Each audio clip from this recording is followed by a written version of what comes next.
ऐं लॉकडाउन मां तव्हांखे कहिड़ा नुक़सानात थियनि पिया? लॉकडाउन में असांखे इहे नुक़सान थियनि पिया जेके दुकान सां कारोबार बंदि थी विया ऐं हाणे असांखे जेके उहिदेदार सामान हिकिड़ो ॾेई ख़ुशि करे वेठा आहिनि। इहो सामान असांखे दुकान तां 20 रुपए मिली सघे थो, पर उहे असांखे इहो सामान ॾेई सेल्फी पिया कढाइनि। सही बिल्कुलु। ऐं तव्हां ॿुधायो?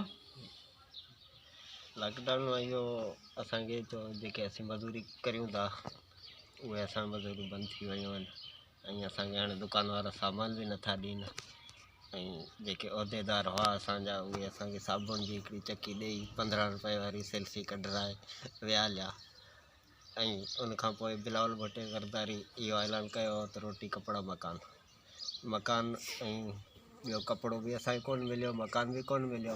हाणे जेको रोटी त असांखे ॾियनि, सामान त ॾियनि, जीअं ग़रीबनि ताईं पहुची सघे। जीअं तव्हां ॿुधो त ॻोठाणनि जी जेकियूं ॻाल्हियूं तव्हां ॿुधियूं त ॾिसो ग़रीब अवाम मां किॾां वञे।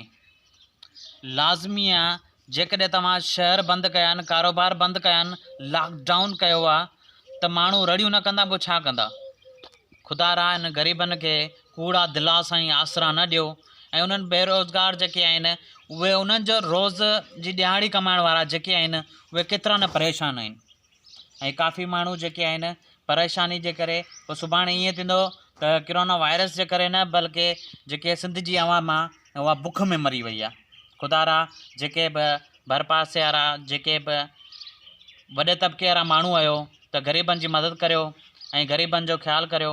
ॾिसो मौजूदा टाइम में तव्हां हींअर जेकॾहिं सहार न लहंदो त तव्हांजी बि सुभाणे केर बि सहार कोन लहंदो। सुभाणे बि तव्हां पाण ई परेशान थींदो, छो जो हर कंहिं ते को न को ज़रूरु ॾुखियो वक़्तु अचिणो आहे।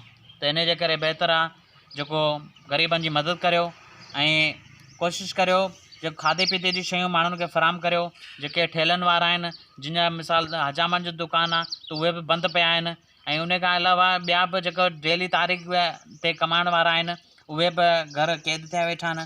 त उन्हनि जे लाइ बि जेको कोशिशि कई वञे त उन्हनि खे बि घर वेठे जेकॾहिं मिसाल जेको तव्हां वाइदो कयो आहे त उन ते वाइदे ते पूरो लहण जी कोशिशि करियो।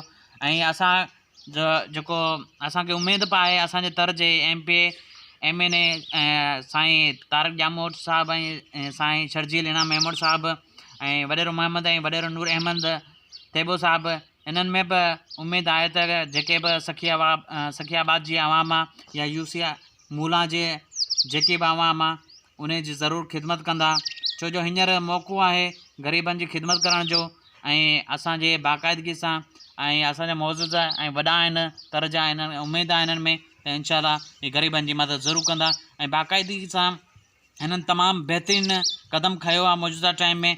इंशाअल्लाह जेको ग़रीबनि जी मदद कंदा ऐं दुआ ज़रूरु खटींदा। इंशाअल्लाह दुआनि में यादि कजो। अस्सलामु अलैकुम रहमतुल्लाह।